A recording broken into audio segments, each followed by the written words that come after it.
So, in the last class we have looked at variable amplitude loading and multi-axial fatigue loading, and so far the material that we have covered as far as fatigue failure of materials is concerned is under the assumption that there are no notches or stress rises. We have not focused on the fact that there may be some stress rises within the component. And now today we will look at the situation when you have notches and stress concentration zones within the material, and how do we go about dealing with them, right. So, what is a notch? As we have already discussed during static failure theories, where we have defined something called theoretical stress concentration factor. There we have discussed, we have seen this figure already. So, a notch is something, or a stress concentration zone is something that has a which is actually a geometric contour that disrupts the force flow. So, you can, as we have already mentioned in previous classes, that you can take an analogy with the streamlines. When we are doing the fluid mechanics course, you probably heard of these streamlines. So, when you have a change of geometry, the streamlines get closer, and similarly here you can represent them with the, you can do a similar analogy between streamlines and the force flow lines, right. So, as you can see, the figure this figure actually shows a sharp change in geometry. As a result, the distance between the force flow lines is much less compared to when you have a gradual change in geometry, wherein the distance between the streamlines is much less disrupted compared to here, right.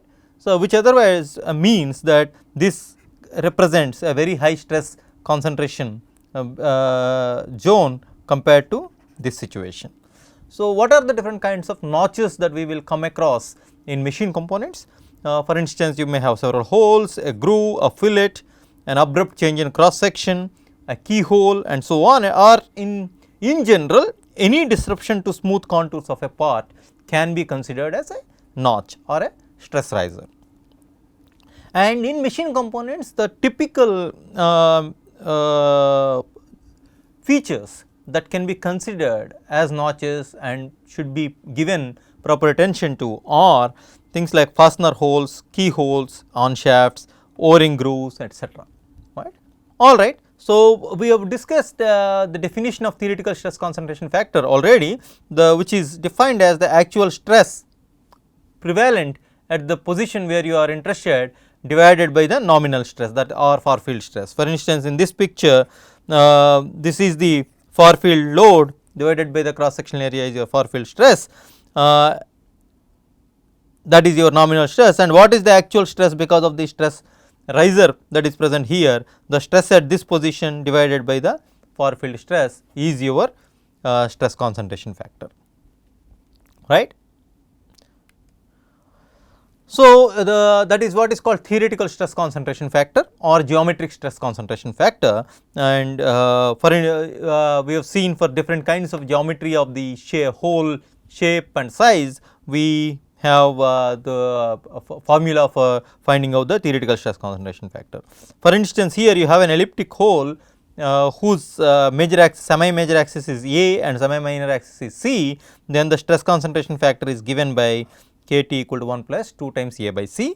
We are not deriving these equations or formula here, we are just taking them for granted, and then the derivation of this formula is something that you would come across when you do a course on elasticity and so on, right. So, as you can see, as you reduce the value of C, your stress concentration factor, the theoretical stress concentration factor increases, which means the maximum stress experienced by the component will increase as you reduce the size of C, which means as you keep on reducing the size of C, your crack, which is elliptic in nature, would otherwise become a sharp crack, and as you reducing the reduction of the value of C actually means increasing the sharpness of the crack. As a result, you will have much higher disruption to the force flow. As a result, you will have high stress concentration in those regions. All right.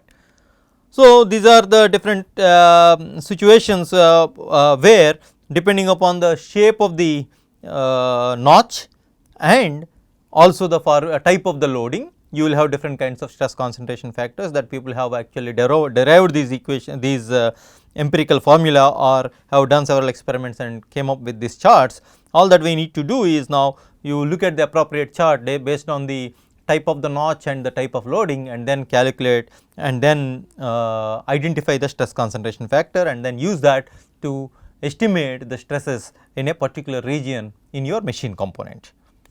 All right. So, this is for bending, and where your cross section is a rectangular cross section and so on, right. So, here this graph nicely summarizes the effect of stress concentration on the fatigue strength. So, here the solid black line represents a fit to the fatigue strength life diagram for a unnotched aluminum specimen of to 7.62 mm diameter, right. So, as we know that you will not have a perfect line matching all these things because of the variabilities in the crack structure in the material. We have seen that there is going to be always a fatigue, any experiment will have some error bar, and fatigue failure also will have usually a larger error bars as we have seen in this figure. And this is the situation when there are no stress concentrations. And now you have a same shaft with a notch, a groove in between, the radius of that groove is 0.25 mm, and then you do the again the fatigue loading on this specimen and then try to develop SN curve. You can clearly see that suddenly there is a sudden reduction in the strength of the fatigue strength of the material. So, on the y axis we have stress amplitude, and x axis you have a number of cycles to failure, and you can see that the fatigue strength of this material is much less than the one that which does not have a crack. However, if you would calculate the theoretical stress concentration factor of this material, and if you simply multiply the theoretical stress concentration factor with the stress calculated from the far field stress that is applied on this, the curve that you will get from this solid curve will be this dashed line, where Kt equal to 3.1 for this particular configuration. However, when we do the experiments, it turns out that the fatigue stress concentration fatigue strength of the material is actually little bit higher than what you would have calculated by using your theoretical stress concentration factor. And if you would calculate the stress concentration factor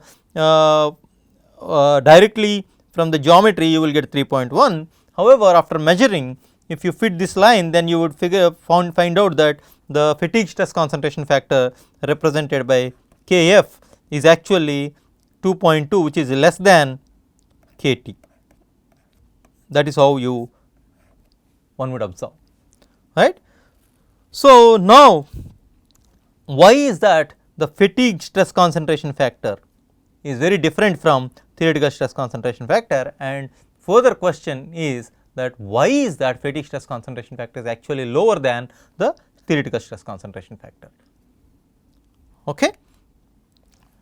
So, for dynamic loading, the theoretical stress concentration factor Kt should be modified based on the notch sensitivity of the material. There is something called notch sensitivity. So, that needs to be accounted for when we are talking about stress concentration factor, and hence you cannot use theoretical stress concentration factor.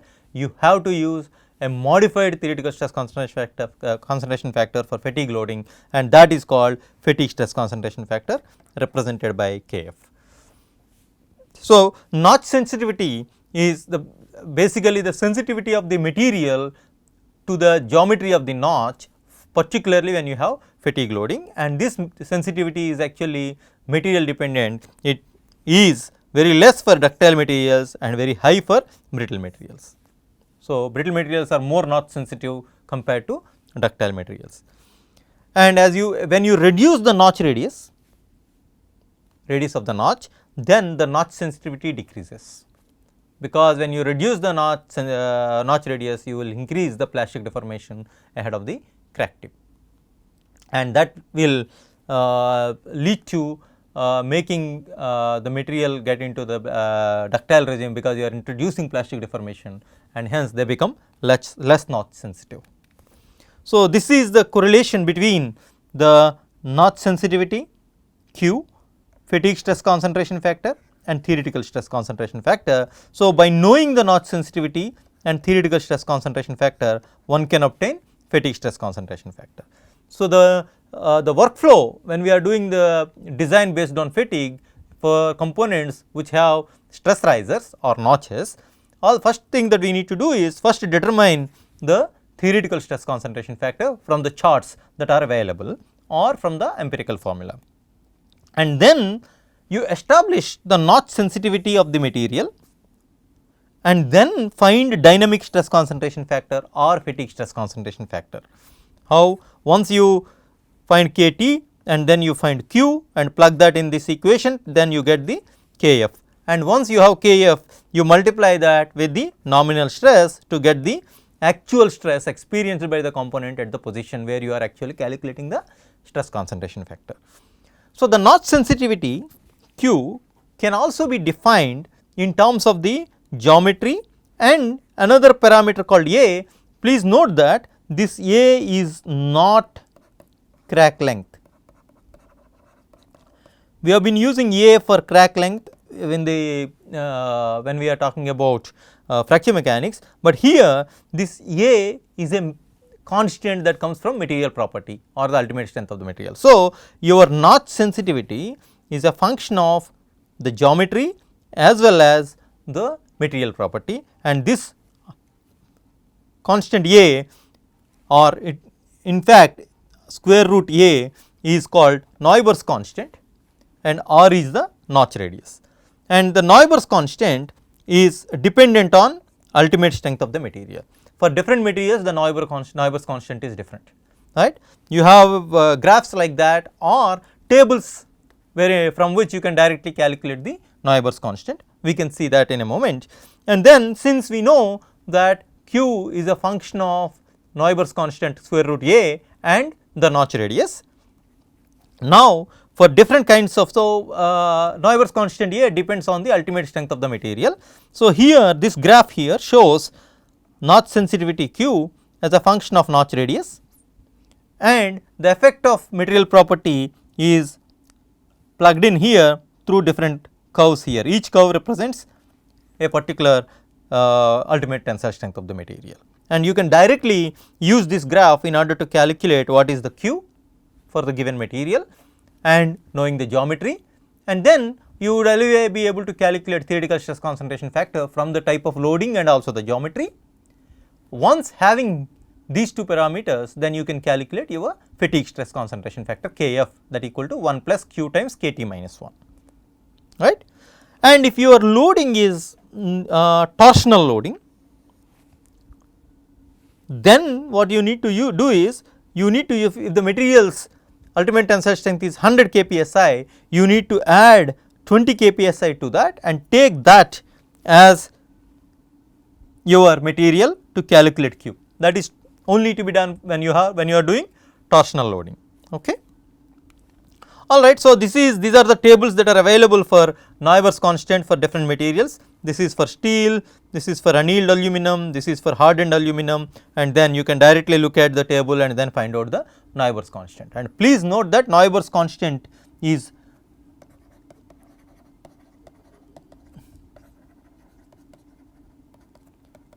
not A, but square root A. Okay. All right. So, we can see that here we are looking at Kf and Kt as a function of notch radius. As you reduce the notch radius, for larger values of notch radius, Kf and Kt are almost the same, but as you reduce the notch radius, then Kf becomes much smaller than Kt. Okay? And hence, for smaller notch radius, it is extremely important that you calculate the value of Kf.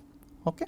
So, as we have already discussed, when rho becomes smaller and smaller, that means notch radius becomes smaller and smaller, then the material's notch sensitivity decreases, which means the locally the material is becoming more plastically deforming because of the lower notch radius, and as a result it is becoming ductile, and hence you need to account for this plastic deformation, and that is taken care of in the Kf, whereas Kt does not take that into account. Alright. So, now the question is, why is Kf smaller than Kt, as we have already discussed. So, stress in notched member decreases away from the notch, as we can see clearly here.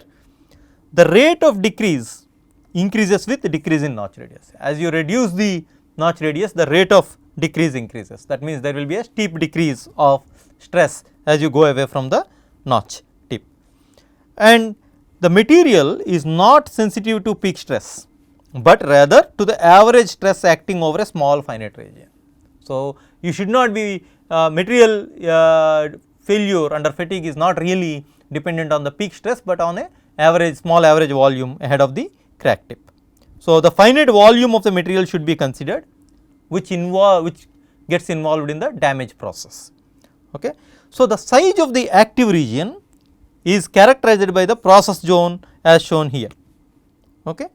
And then the plastic strain at a notch causes the stress to be lower than KTSA. Normally, if your theoretical stress concentration factor is KT and stress amplitude is SA, then KT times SA is what is your actual stress amplitude experienced by the material. But because of the plastic deformation, this is not what is experienced by the material, a little less than that. That is basically the Kf now is to be defined as average of sigma y when x is equal to 0 to delta. So, x from 0 to delta, you have to take the average of this region, and that turns out to be sigma e divided by SA.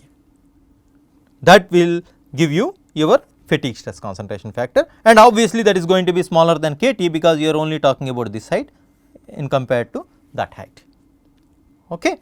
So, it is coming primarily from not the maximum value, but the fact that you need to consider the damage happens over a small region, and you need to consider the small volume of the material in which the damage is taking place. As a result, you will have Kf being less than the value of theoretical stress concentration factor.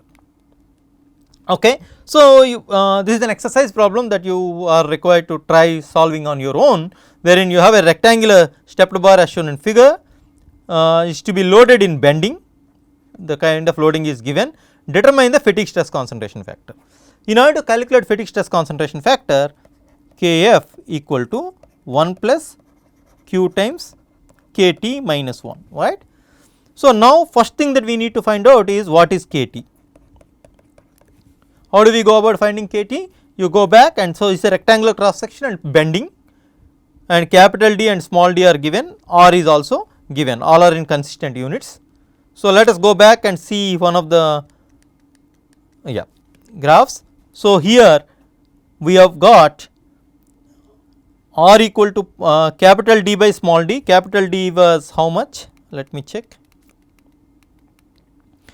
Capital D is 2, small d is 1.8. So, 2 by 1.8.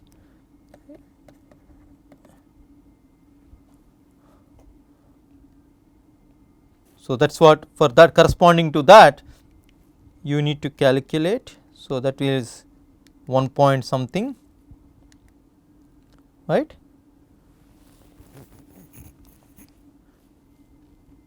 And then, so somewhere here, and then you know what is A and what is B. So, after finding out these values, let us say it is 1.1 approximately, then after finding out those two values, then you will plug that in this equation. A and B are known. Now, you know what is R and what is D in consistent units, and then plug that in and you get your Kt. And now, we need to calculate Q. Q depends on A and R. R is known. For SUT equal to 100 kpsi, we need to find out what is Q, right. So, you go back.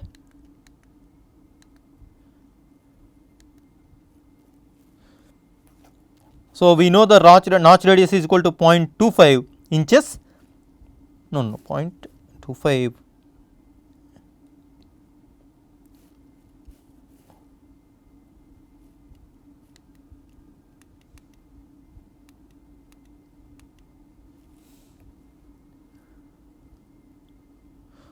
Okay, so now let us calculate Neubauer's constant for SUT equal to 100 kpsi. So, for SUT equal to 100 kpsi is Neubauer's radius is this, and use that 0.062. So, 1 by 1 plus square root of, so root A is 0.062 divided by 0.25 under root, and that will give you Q. After finding Q and KT, you can calculate your KF, all right. So, it is basically lookup, going back to lookup tables and then finding out the appropriate parameters and so on. The most important thing is that you should know what is my the kind of loading that I need to consider. So, here it is bending. So, you need to look for the table that has bending deformation, and also you should ensure that your cross sectional properties are rectangular. Let me check whether the one that we have looked at is rectangular or not. Yeah. So, this is rectangular cross section and H is given, and based on that you will calculate what will be my theoretical stress concentration factor.